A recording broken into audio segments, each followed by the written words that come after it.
Jack Heron points 15 times faster than anywhere else in town. Do play today. Let's head out on the hotline. John McMullen, Eagles insider for ESPN 97.3, joining us. John, let's start with this.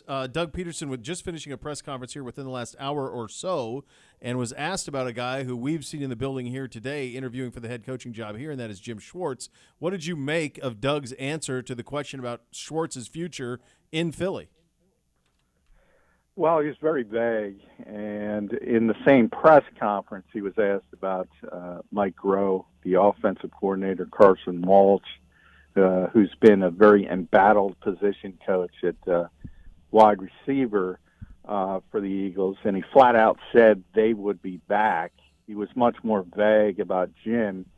Now, obviously, as you guys know, he's out in Cleveland today interviewing for the head coaching job, so if you get a promotion, that's understandable. But he's also under contract with the Eagles through 2020. So in theory, if he doesn't get the big chair in Cleveland, he should be back as defensive coordinator. Doug would not go that far. So it was certainly interesting from an Eagles perspective. And there's been talk all the way back to 2016 when Doug and Jim came on together, sort of an arranged marriage. You know, Jim's got a big personality, and you guys will learn that if you get to know him. So there was always sort of the theory that maybe at some point heads were going to butt. Maybe we're at that point with the Eagles. It's interesting because it's a defense that, statistically has played well. And even this year when for the half of the season couldn't, stop anybody in the back end, still finishes the 10th ranked defense in yards per game given up. How would you evaluate Jim Schwartz's performance in his time there with the Eagles?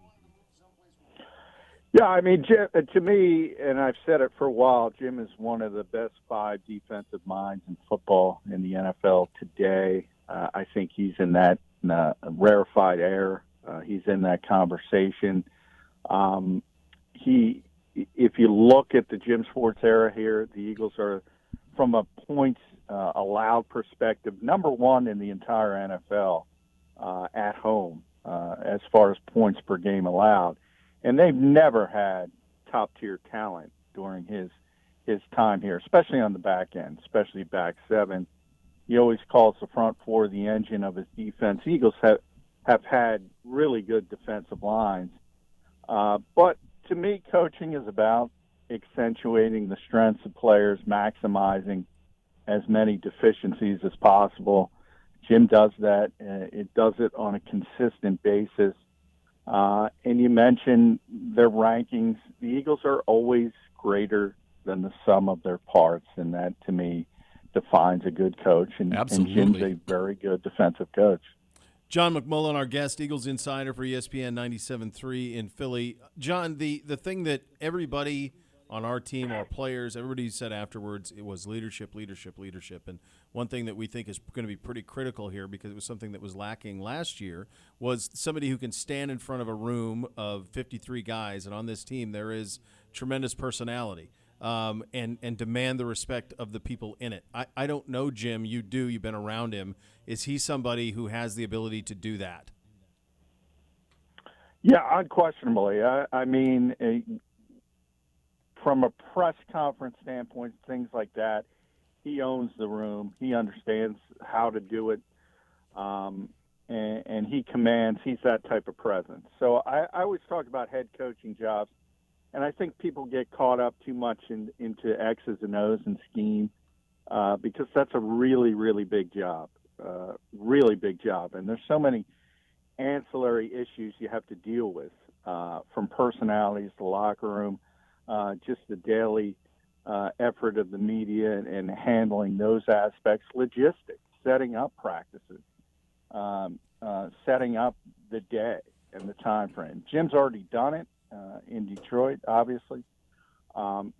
He's understands how to do it. He is a leader.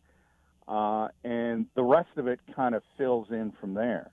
Obviously, he would need a good offensive mind, or vice versa if they hire an offensive coach, and that's what Doug Peterson did here. And he got a very good defensive mind. So if you get that leader, the rest of it kind of falls into place. And, I've been advocating for Jim that he should have gotten a second opportunity by now, but this league tends to default to offensive coaches now. Understandably so, but from a leadership standpoint, yeah, I mean, he's everything you could ask for. Yeah, he's been impressive. I know the guys that have been there spoke highly about him and what he could do from that leadership. You hit something that, plagued us this year. You said defenses under Jim Schwartz have always been more than the sum of their parts. The whole has been more. That was not the case for a very talented Browns team last year. The whole was significantly less than the sum of its parts, and they need somebody who can do that. Do you have any, even I know it would be purely speculatory at this point, but, as you mentioned, the league has trended towards offensive minds, and if you are a defensive coach, who you would have on the offensive side with you would be critically important. Do you have any inkling of who, would be somebody that might be there's a connection to, or that Jim Schwartz might want to bring with him as his offensive counterpart? Because that, I would imagine, would have to be set in stone, for him to get a job with the Browns when, you've got Baker Mayfield and Odell Beckham and Jarvis Landry and Nick Chubb, et cetera, to get the best out of them. Yeah, I mean, I think this is a twofold process from the Browns' perspective. If Jim goes in there and hits a home run, obviously they can shift gears. From what I'm getting, I mean, Baker Mayfield, you mentioned, it's important for them to get an offensive mind in there. They love Kevin Stefanski. They loved him from last year. I could see that. Josh McDaniels as well. To me, that would be the perfect situation for the Browns, would be Josh McDaniels and Jim Schwartz coming as a tandem. But in that case, Jim would be the defensive coordinator. And I do think the Eagles would let him walk, and that's what we talked about, the vagueness of Doug Peterson's press conference today. Ultimately, I think that's Cleveland's plan. I certainly don't know that.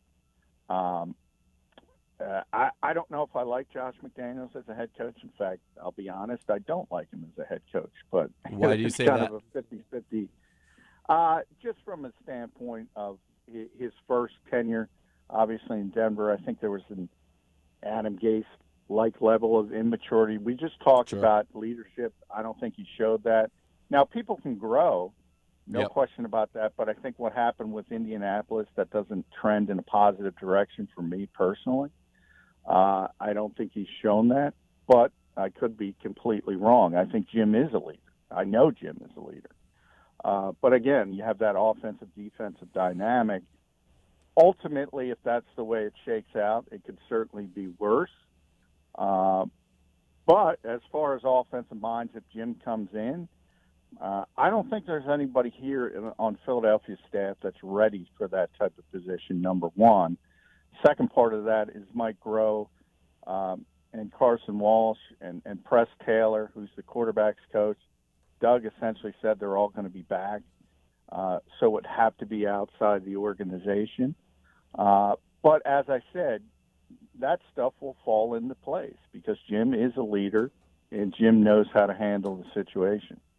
Absolutely. And so just so that if somebody's just joining us in progress here, you think that Jim Schwartz could end up here even if he is not the head coach, but as a defense coordinator, in other words, that it is not set in stone, and Peterson was vague about it, but that they might let him go for a lateral move even though he is under contract for one more season? Yeah, correct. That's certainly the feeling I got today.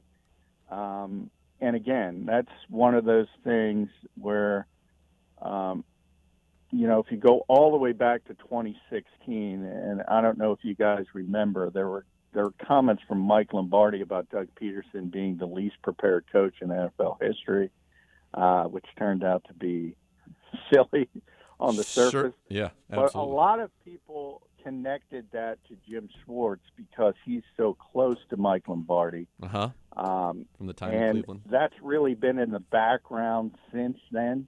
And because of the big personality, people have made that connection. Now they've since won a Super Bowl.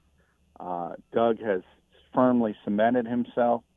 So I don't necessarily know if any of that is true, but I do know that because of his personality, he will grate on some people at some times, and it's better to be in charge when you do that than not be in charge. That's right. Yeah. This was great. Thanks, John. Thank you so much for your time. We appreciate you. John McMullen, ESPN Eagles Insider for ESPN 97.3. Thanks, bud. All right, thanks, guys. The one thing that I think you got to be a little bit careful and cognizant of is if you have big personalities who are not familiar and they're pulling at each other, and right, which can happen and has happened and will happen only forever. So you have to make sure that it's all on the same page. It's something I'm sure that Jimmy Haslam and those that are making this decision are cognizant of. But you have to be careful with that there is, everybody's on the same page. Right, and you would have to hope that in the event, let's just go from a hypothetical, that it would be a Josh McDaniels head coach and on the offensive side, and Jim Schwartz, as he posited, could come here even for a lateral move as a defensive coordinator, and that it would not be blocked by the Philadelphia Eagles, that their common link would be Bill Belichick. And that Schwartz way at some time, Schwartz, way back. But that's when you're in that tree and that family, Yeah. you're always stay connected. And so you would have to hope that would be the link of commonality. I think you've seen some people, a guy like Greg Williams has had difficulties at times because he's such a big personality that when you're not in charge, that can create issues for you as well. And I love Greg. But I think that's one of the reasons why maybe he hasn't gotten the head coaching opportunities that perhaps he wanted and probably deserves to have gotten. And, it sounds like Jim Schwartz in a similar situation there. But he is, I think, a tremendous defensive mind and somebody that would fit his attacking style, would fit actually very well with our personnel in terms of we have the guys up front that can run his defense and we have the guys on the back end who can actually cover it up. It would seem like he would be a great fit here in a defensive coordinator capacity. And you just don't want it to be an arranged marriage. No, everybody has got to top be down on the same page from the get-go. That's what everybody has got to be from the get-go. And there's a lot of speculation that he would, if it were McDaniels, that he would bring John Collins. Yeah, that's the name I've seen. Is that he was McConnell on the offensive side? Yeah, that he would have brought to Indianapolis with him as his right if it had worked out there. So that's again, these are all he's all a speculation. Northeast Ohio guy too, isn't all he? moving parts. I believe so. Yeah. So yeah, it is. It's all a lot.